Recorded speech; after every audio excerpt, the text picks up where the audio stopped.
या कुन्देन्दुतुषारहारधवला या शुभ्रवस्त्रावृता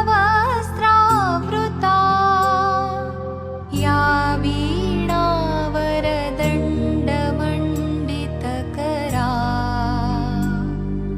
या श्वेतपद्मासना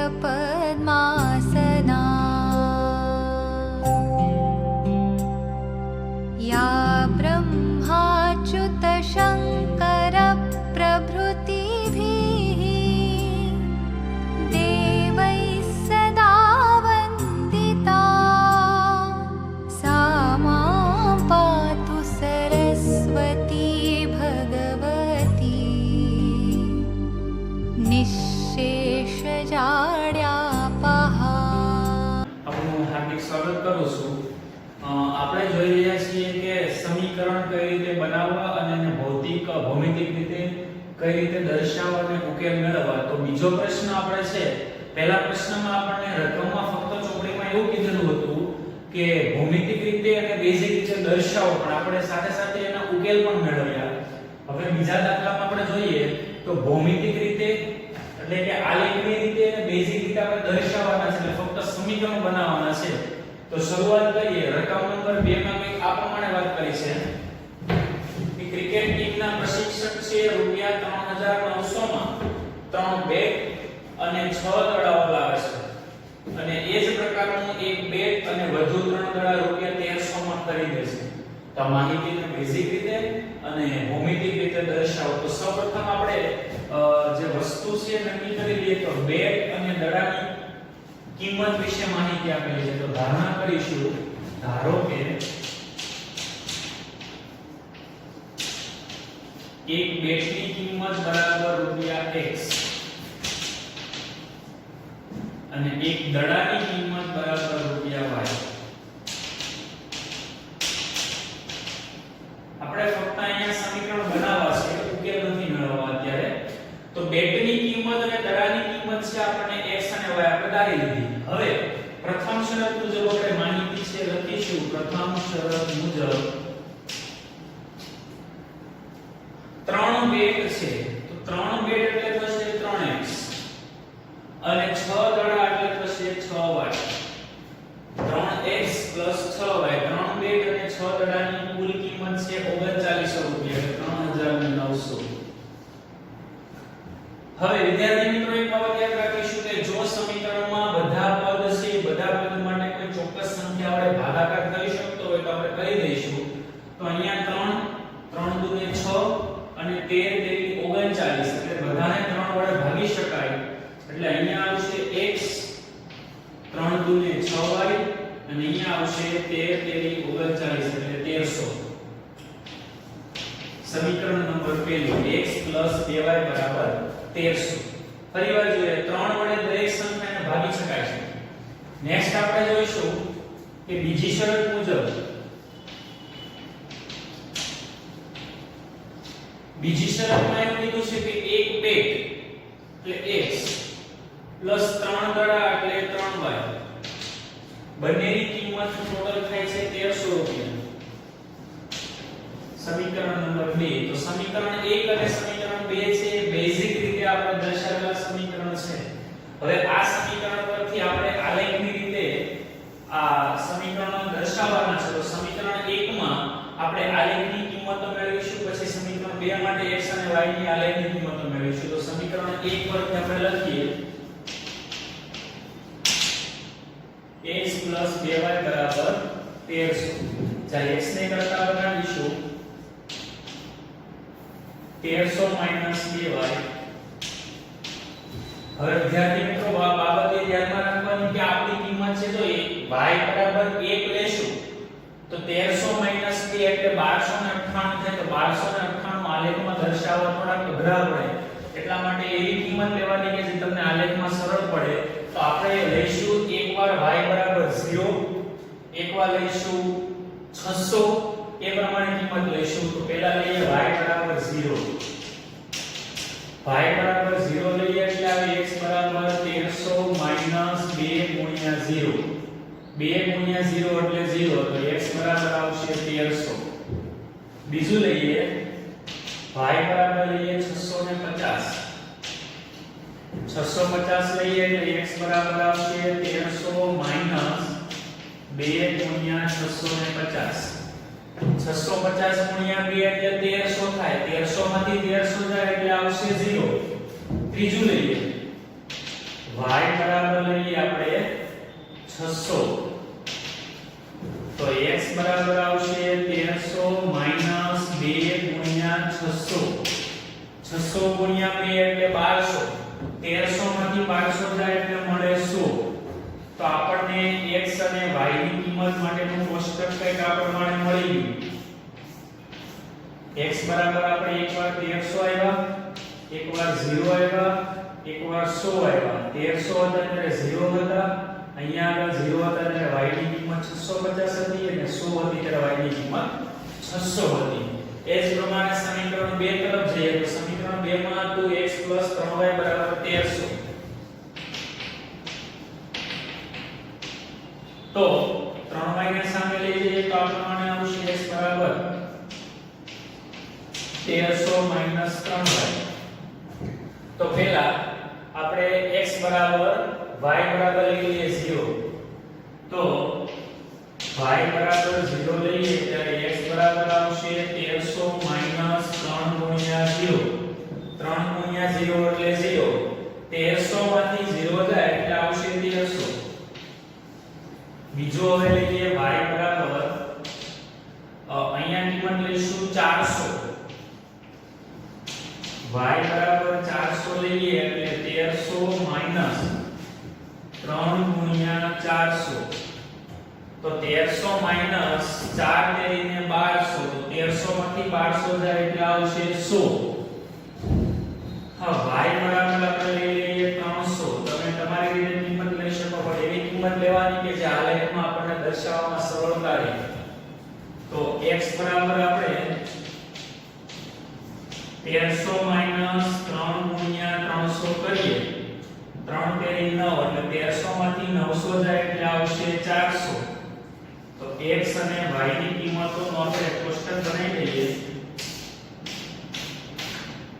તો x ની કિંમત આવી 1300 100 અને 400. એને આધારિત y ની કિંમત હતી 0 400 અને 300. હવે એના પરથી આપણે આલેખ બનાવીએ.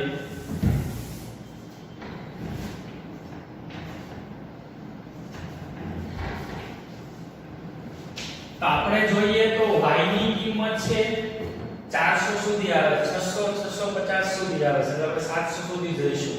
અને x ની કિંમત highest 1300 તો 1300 સુધી જઈશું. તો આપણે શું કરીશું કે 1 સેન્ટીમીટર બરાબર બંને સાઈડ 100 એકમ લઈશું. 100 200 300 400 500 600 700 800 900 1000 1100 1200 અને 1300 અને 1400. y અક્ષ પર આપણે 100 એકમ લઈએ. 100 200 300 400 500 600 800 સુધી આપણે લઈ લઈએ. બરાબર. ચાલો હવે પહેલા સમીકરણ માટે લઈશું x બરાબર 1300 ત્યારે y બરાબર 0 એટલે પહેલું બિંદુ અહીંયા આવશે. પછી x બરાબર 0 ત્યારે y બરાબર 650 એટલે બીજું બિંદુ અહીંયા આવશે 650 માટે. અને x બરાબર 100 ત્યારે y બરાબર 600. x બરાબર 100 ત્યારે y બરાબર 600 એટલે અહીંયા બિંદુ આવશે. તો આ ત્રણ બિંદુઓને આપણે જોડીએ તો આપણને કે આ પ્રમાણે આલેખ મળશે.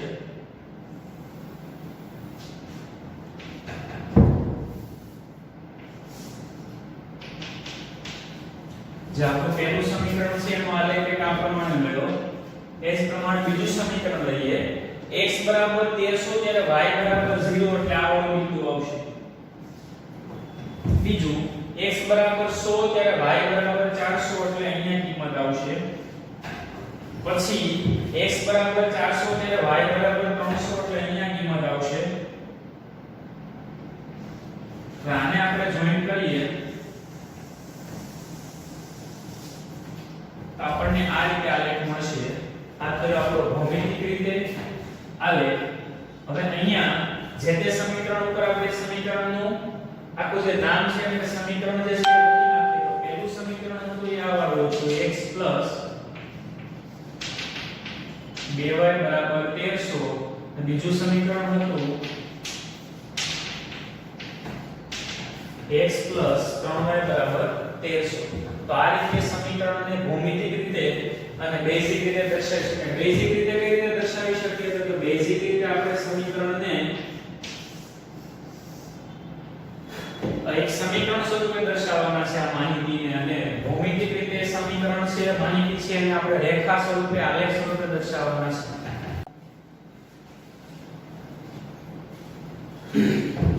સ્વાધ્યાય 3.1 ના દાખલા નંબર 3 તરફ આવીએ. આ રીતે એક વાત કરેલી છે કે એક દિવસે 2 કિલોગ્રામ સફરજન અને 1 કિલોગ્રામ દ્રાક્ષની કિંમત રૂપિયા 160 હતી. એક મહિના પછી 4 કિલોગ્રામ સફરજન અને 2 કિલોગ્રામ દ્રાક્ષની કિંમત રૂપિયા 300 હતી. તો આ પરિસ્થિતિને બેઝિક અને ભૌમિતિક રીતે દર્શાવો. તો સૌપ્રથમ આપણે માહિતી એકત્રિત કરી લઈએ. તો સફરજન અને દ્રાક્ષની કિંમતો વિશે વાત કરેલી છે. તો સૌપ્રથમ ધારણા કરી લઈશું કે ધારો કે 1 કિલોગ્રામ સફરજનની કિંમત બરાબર રૂપિયા x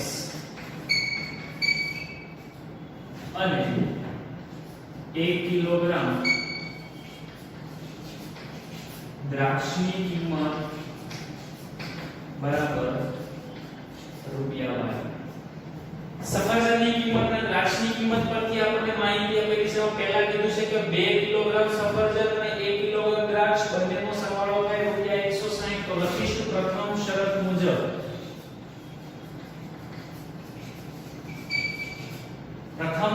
તો 2 કિલોગ્રામ સફરજન એટલે 2x પ્લસ 1 કિલોગ્રામ દ્રાક્ષ. તો 1 કિલોગ્રામ દ્રાક્ષ એટલે y. એની કિંમત છે 160 રૂપિયા. તો સમીકરણ નંબર 1 આવશે. બીજી શરત મુજબ આપણે જઈએ તો બીજી શરત મુજબ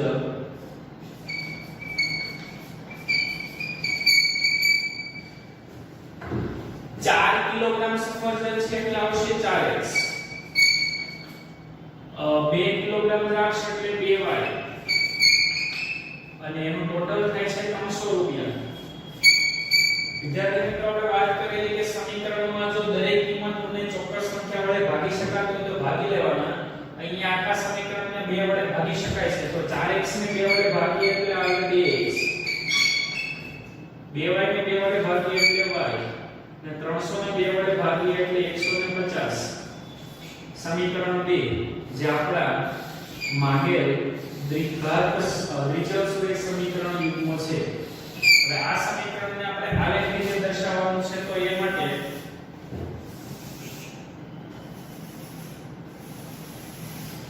બંને સમીકરણમાં x ને અથવા y ને કરતા બનાવીશું. અહીંયા પહેલા સમીકરણમાં y ને કરતા બનાવીએ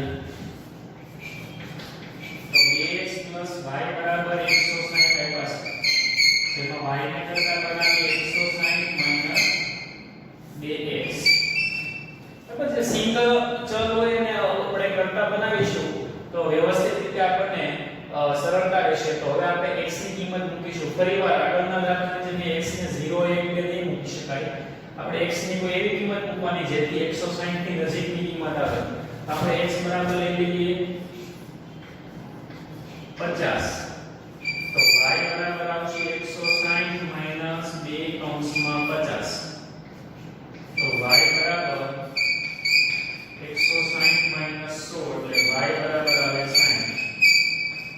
x બરાબર 50 ત્યારે y બરાબર 60. બીજી કિંમત લઈએ x બરાબર 60. x બરાબર 60 એટલે y બરાબર 160 2 કૌંસમાં 60.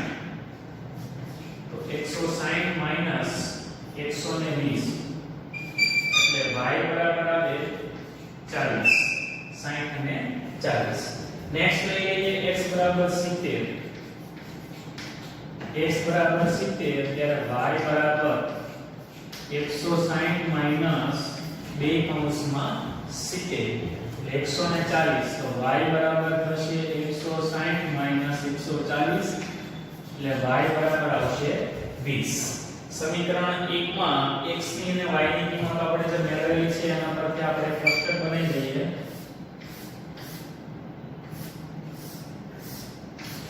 x બરાબર કિંમત લીધી આપણે 50 60 અને 70 50 60 અને 70 ત્યારે y બરાબર કિંમત મળી 60 40 અને 20 60 40 અને 20 બીજી સમીકરણ લઈએ 2x y બરાબર 150 એમાં આપણે y ને કરતા બનાવીશું તો y બરાબર આવશે 150 માઈનસ 2x તો x ની કિંમત આની જેમ જ લઈશું x બરાબર 50 લઈએ તો y બરાબર આવે 150 માઈનસ 2 કૌંસમાં 50 તો 50 ગુણ્યા 2 એટલે 100 150 માંથી 100 કાઢીએ એટલે આવશે 50 બીજું લઈએ x બરાબર 60 તો y બરાબર 150 માઈનસ 2 કૌંસમાં 60 6 દુને 12 એટલે 120 150 માંથી 120 કાઢીએ એટલે આવશે 30 બીજું x બરાબર લઈ લઈએ 40 તો y બરાબર આવશે 40 ને 70 લઈ લઈએ 150 માઈનસ 2 કૌંસમાં 70 70 દુને 140 150 માંથી 140 કાઢીએ એટલે આવશે 10 હવે x અને y ની કિંમત આપણે કોષ્ટકમાં મૂકીએ તો x ની કિંમત હતી 50 60 અને 70 y ની કિંમત થાય 50 30 અને 10 ચાલો હવે આ બંને કિંમતો પરથી આપણે આલેખ બનાવીએ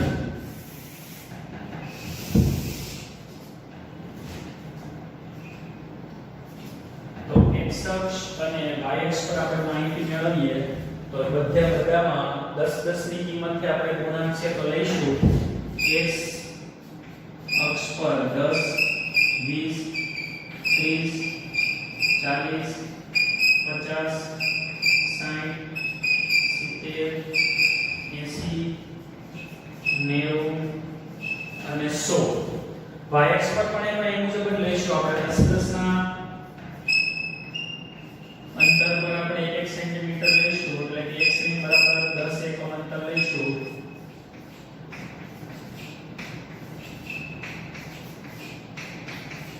ચાલો તો સૌપ્રથમ પહેલા સમીકરણમાં જઈએ x બરાબર 50 ત્યારે y બરાબર 60 50 માટે 60 એટલે અહીંયા આવશે પછી 60 માટે 40 60 માટે 40 એટલે અહીંયા આવશે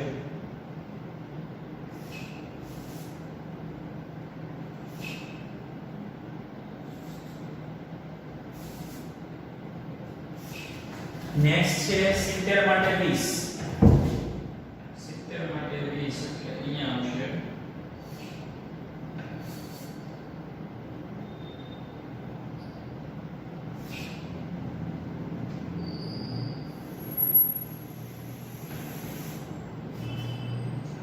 આ રીતે સમીકરણ બનશે નેક્સ્ટ રેખા બનશે નેક્સ્ટ માં જોઈએ 50 માટે 50 50 માટે 50 એટલે અહીંયા 60 માટે 30 60 માટે 30 એટલે અહીંયા અને 70 માટે 10 70 માટે 10 એટલે અહીંયા તો આ સમીકરણ પણ આ પ્રમાણે બનશે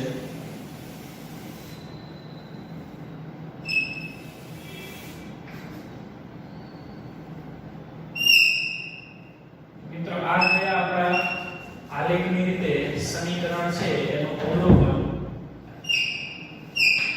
આપણે જોઈએ તો અહીંયા બંને જે રેખાઓ છે પરસ્પર સમાંતર છે એનો મતલબ એવો થાય કે આ બંને સમીકરણની જે માહિતી આપેલી છે તેના પરથી કોઈ ચોક્કસ દ્રાક્ષની કે સફરજનની કિંમત મળશે નહીં અહીં આપણે આલેખ ઉપર જે તે સમીકરણ છે એ લખી નાખીએ તો પહેલું સમીકરણ હતું એ હતું 2x y = 160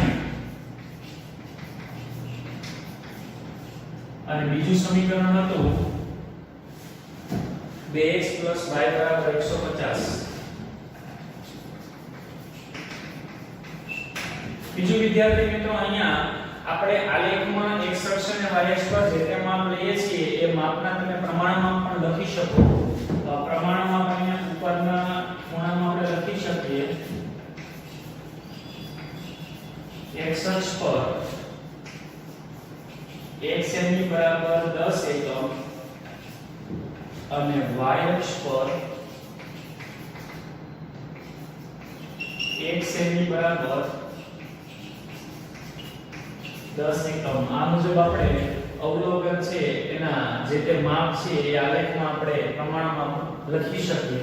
તો આ થઈ આપણે પ્રકરણ 3 ના સ્વાધ્યાય નંબર 3.1 ના 3 જે દાખલા છે જેમાં એવું કીધેલું કે સમીકરણોને બેઝિક રીતે અને ભૌમિતિક રીતે દર્શાવો તો આપણે દર્શાવ્યા છે. આગળના આપણે સ્વાધ્યાયમાં વાત કરવાના છીએ સમીકરણના ઉકેલની. વિચલ સુરેખ સમીકરણ છે એ સમીકરણના સહગુણકો છે એના ગુણોત્તર મીન્સ કે ભાગાકારને આધારે આપણે ઉકેલ છે એની ચર્ચા કરવાની છે. ઉકેલ મતલબ x ની અને y ની કિંમત કઈ રીતે કયા સ્વરૂપમાં મળે એની આપણે વાત કરવાની છે. તો સૌપ્રથમ આખા ચેપ્ટરમાં આપણને બે વિચલ સુરેખ સમીકરણ આપેલા હશે તો એ બે વિચલ સુરેખ સમીકરણને આપણે વ્યાપક સ્વરૂપે દર્શાવવા છે. તો આપણે લખીશું બે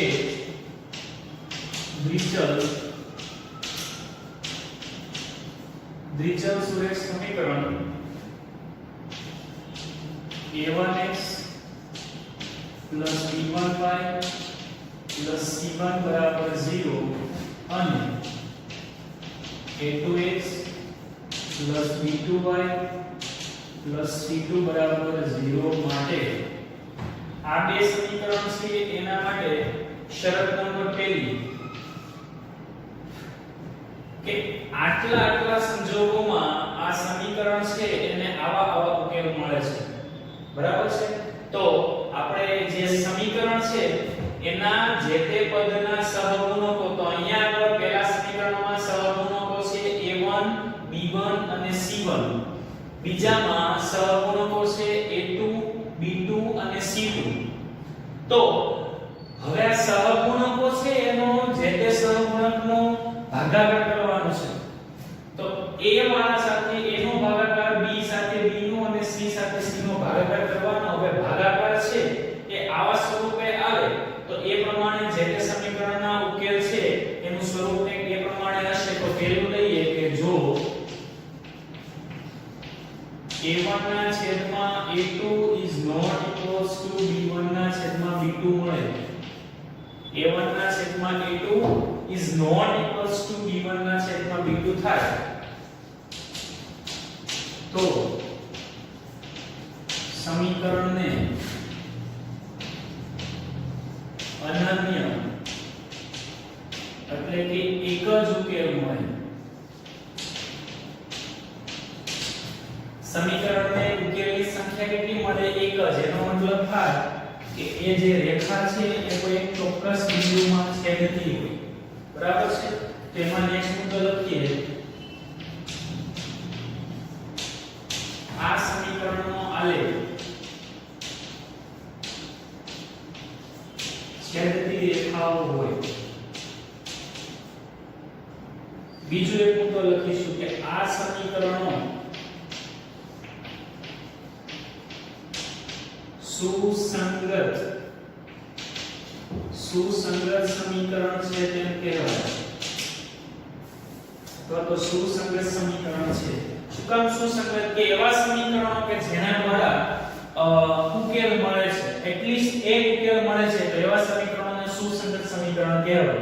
ફરીવાર જોઈએ કે a1 ના છેદમાં a2 is not equals to b1 ના છેદમાં b2 થાય એટલે પહેલા જે સહગુણકો છે એનો અને બીજા y ના સહગુણકો છે એનો ભાગાકાર કરીએ. ભાગાકાર સમાન ન આવે તો સમીકરણને અનન્ય ઉકેલ મળે. એક્ઝામ્પલ લઈએ.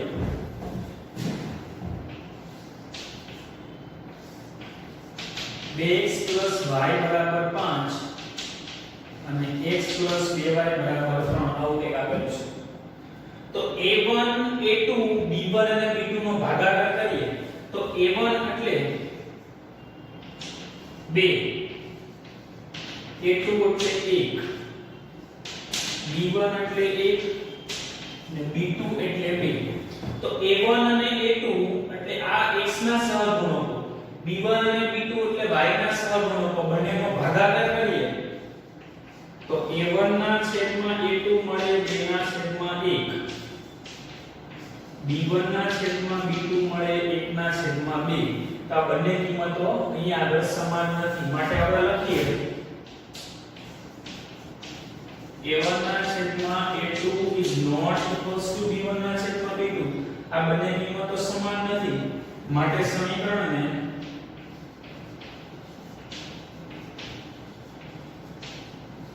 અનન્ય ઉકેલ મળે.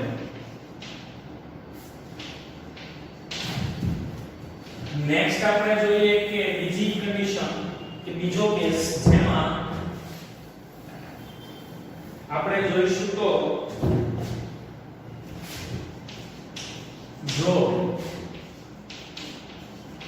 a1 ના છેદમાં a2 બરાબર b1 ના છેદમાં b2 થાય, a1 ના છેદમાં a2 બરાબર b1 ના છેદમાં b2 થાય તો પહેલા બે સહગુણકો છે એનો ભાગાકાર સમાન થાય, but is not equals to c1 ના છેદમાં c2. કે c1 ના છેદમાં c2 ની કિંમત આ બે જેટલી ન થાય તો સમીકરણને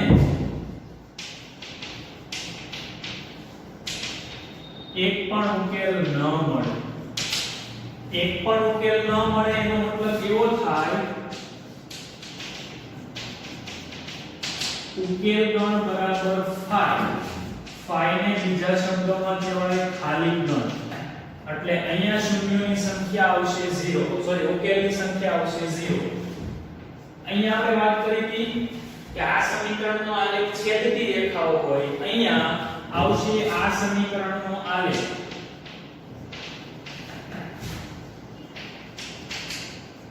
સમાંતર રેખાઓ હોય.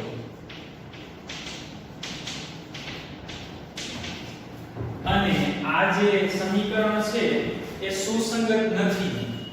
શું કામ એની આપણે વાત કરીશું કે આ સમીકરણ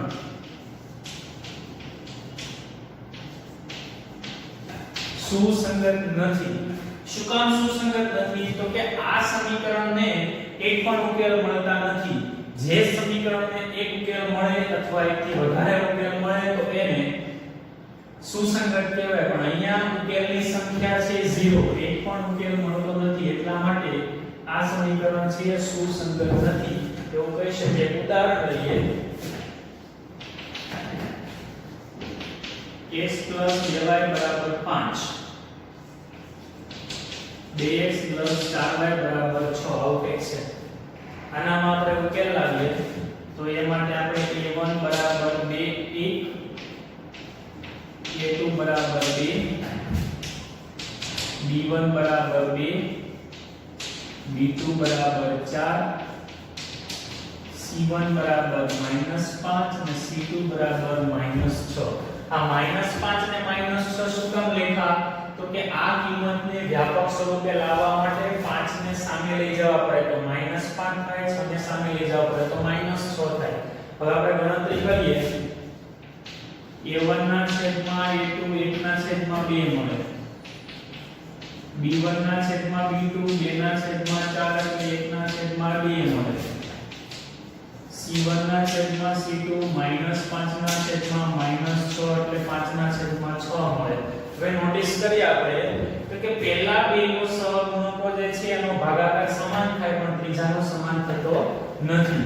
તો આપણે અહીંયા લખીશું કે a1 ના છેદમાં a2 અને b1 ના છેદમાં b2 સમાન થાય છે પણ c1 ના છેદમાં c2 સમાન થતો નથી. એટલા માટે સમીકરણને એક પણ ઉકેલ ન મળે. અને આ પ્રકારની રેખાઓ છે કેવી રેખાઓ હોય છે? સમાંતર રેખા. ત્રીજું કે જો a1 ના છેદમાં a2 બરાબર b1 ના છેદમાં b2 બરાબર c1 ના છેદમાં c2 ત્રણ સમાન હોય. પહેલામાં એવું હતું કે પહેલા બે સમાન ન હોય, પછી પહેલા બે સમાન હોય પણ ત્રીજું સમાન ન હોય, તો બધા સમાન હોય તો સમીકરણને અનંત ઉકેલ મળે. અનંત એટલે અસંખ્ય ઉકેલ મળે. જેટલા જોતા હોય એટલા ઉકેલ આપણને અહીંયા મળશે. સમીકરણનો ઉકેલ ગણ લઈએ. ઉકેલ ગણ એટલે કહેવાય અનંત ગણ. ટૂંકા પ્રશ્નમાં પૂછાય કે આ સમીકરણનો ઉકેલ ગણ શું, તો આપણે લખીશું અનંત ગણ. હવે આ સમીકરણનો આલેખ છે એ આલેખ છે એ કંઈક આ પ્રમાણે આવશે. આલેખ છે એ સમપાતી રેખાઓ હોય.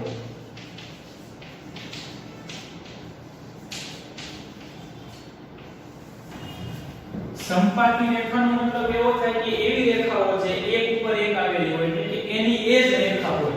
આ પ્રમાણે સમજી લઈએ કે આપણને અહીંયા બે રેખાઓ આપેલી છે અને કેટલા ઉકેલ જોઈએ, તો કે જેટલા બિંદુઓ આવે એટલા એ સમીકરણના ઉકેલ થાય. તો એક રેખા પર અનંત બિંદુઓ આવે એટલા માટે રેખા છે એના ઉકેલ કેટલા મળે? અનંત ઉકેલ મળે. નેક્સ્ટ લાઈન લખીશું કે આ સમીકરણ સુસંગત છે.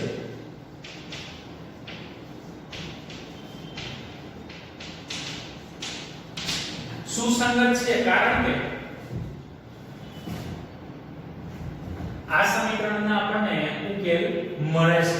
જેના ઉકેલ નથી મળતા એ સુસંગત નથી, જેના ઉકેલ મળે છે એ સુસંગત છે. ઉદાહરણ લઈએ આપણે. ઉદાહરણમાં આપણે લઈશું x 2y 5 બરાબર 0, 4x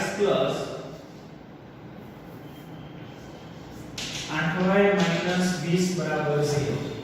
આપણે a1 a2 b1 b2 c1 c2 ના ભાગાકાર કરીએ તો a1 ના છેદમાં a2 બરાબર 1 ના છેદમાં 4 મળશે. b1 ના છેદમાં b2 બરાબર 2 ના છેદમાં 8 બરાબર 1 ના છેદમાં 4 મળશે. અને c1 ના છેદમાં c2 બરાબર -5 ના છેદમાં -20 એટલે 1 ના છેદમાં 4 મળશે. આપણે ત્રણની કિંમત સમાન મળી માટે એવું લખીશું કે a1 ના છેદમાં a2 બરાબર b1 ના છેદમાં b2 બરાબર c1 ના છેદમાં c2.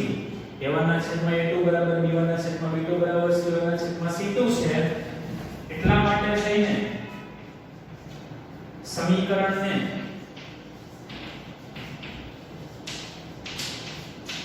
અનંત ઉકેલ મળે. તો ફરીવાર આપણે થોડું હાઇલાઇટ કરીને જોઈ લઈએ. તો પહેલું હતું કે સમીકરણમાં a1 ના છેદમાં a2 બરાબર b1 ના છેદમાં b2 થાય તો સમીકરણને અનન્ય ઉકેલ મળે. સમીકરણને અનન્યનો મતલબ થાય એક જ, એક અને માત્ર એક. અનન્ય શબ્દ આપણે નવમા ધોરણમાં શીખી ચૂક્યા છીએ. આ કન્ડિશનનું પાલન થાય તો આલેખ છે એ છેદતી રેખાઓ આવે. આ પ્રકારના સમીકરણનો આલેખ છે છેદતી રેખાઓ આવે અને આ પ્રકારના સમીકરણો છે સુસંગત સમીકરણ થાય. બરાબર. હવે આપણે આ ઉદાહરણ જોયેલું જેમાં આપણે સમીકરણના a1 a2 b1 b2 નો ભાગાકાર કર્યો તો સમાન મળ્યો નથી. એટલા માટે સમીકરણને અનન્ય ઉકેલ મળ્યા. અનન્ય ઉકેલ એટલે એક જ ઉકેલ મળે. કયા ઉકેલ મળે આપણે દાખલા ગણીશું ત્યારે આપણે સમજીશું. નેક્સ્ટ છે કે a1 ના છેદમાં a2 is not equals to b1 ના is equals to b1 ના છેદમાં b2 but is not equals to c1 ના છેદમાં c2. that means પહેલા બે સહગુણકો છે એનો ભાગાકાર સમાન થાય પણ ત્રીજાનો સહગુણક છે એનો ભાગાકાર સમાન થતો નથી. તો આવો કેસ આવે ત્યારે સમીકરણને એક પણ ઉકેલ ન મળે. એક પણ ઉકેલ ન મળે એનો મતલબ થાય કે સમીકરણને ઉકેલની સંખ્યા 0 છે એટલે તેનો ઉકેલ ગણ છે ખાલી ગણ થાય. કેવો ગણ થશે? ખાલી ગણ. હવે ખાલી ગણ થાય તો એ જે રેખાઓ છે એ સમાંતર થાય. સમાંતર શું કામ થાય એ સમજીએ તો કે આ રેખાઓ છે આ પ્રમાણે છે. સમાંતર રેખાઓ ગમે તેટલા અંતરે જાય ક્યારેય પણ છેદશે નહીં એટલે ઉકેલ મળશે નહીં. મિત્રો યાદ રાખવું કે કોઈ પણ બે સમીકરણ હોય એનો ઉકેલનો મતલબ એવો થાય કે બે સમીકરણ ક્યાં આગળ છેદે છે, જ્યાં આગળ છેદે છે એનો ઉકેલ થશે. અને આ પ્રકારના સમીકરણો છે સુસંગત નથી. સુસંગત નથી એનું કારણ કે આ સમીકરણો ક્યારેય છેદતા નથી. નેક્સ્ટ આવીએ કે જો a1 ના છેદમાં a2 b1 ના છેદમાં b2 અને c1 ના છેદમાં c2 ત્રણે ત્રણ સમાન થાય તો સમીકરણને અનંત ઉકેલ મળે. અનંત ઉકેલનો મતલબ થાય તેને અસંખ્ય અગણિત ઉકેલ મળશે. એનો ઉકેલ પણ શું આવશે તો કે અનંત ગણ આવશે. રેખાઓ કેવી છે તો કે આ રેખાઓ છે સંપાતી રેખાઓ અને સમીકરણ હશે સુસંગત. સુસંગત સમીકરણ ક્યારે કહેવાય? ફરી વખત યાદ રાખવું કે જ્યારે પણ સમીકરણને ચોક્કસ ઉકેલ મળતા હોય ત્યારે સમીકરણો છે સુસંગત છે એવું કહી શકાય. તો આ બધી માહિતી છે આપણને ટૂંકા પ્રશ્નમાં પૂછાય તો ટૂંકા પ્રશ્ન માટે આપણે આ માહિતી બરાબર યાદ રાખવી જોઈએ. કારણ કે આમાંથી 1 માર્ક્સના 2 માર્ક્સના પ્રશ્નો પૂછાય અને દાખલા પણ પૂછાય જેમાં આપણે સમીકરણના ઉકેલ કેટલા મળે છે, કયા પ્રકારના મળે છે, રેખા છે કયા પ્રકારની છે, સમીકરણો સુસંગત છે, સમીકરણો સુસંગત નથી, એ બધું આપણે અહીંયાથી વ્યવસ્થિત રીતે ગણીને યાદ રાખવું પડશે.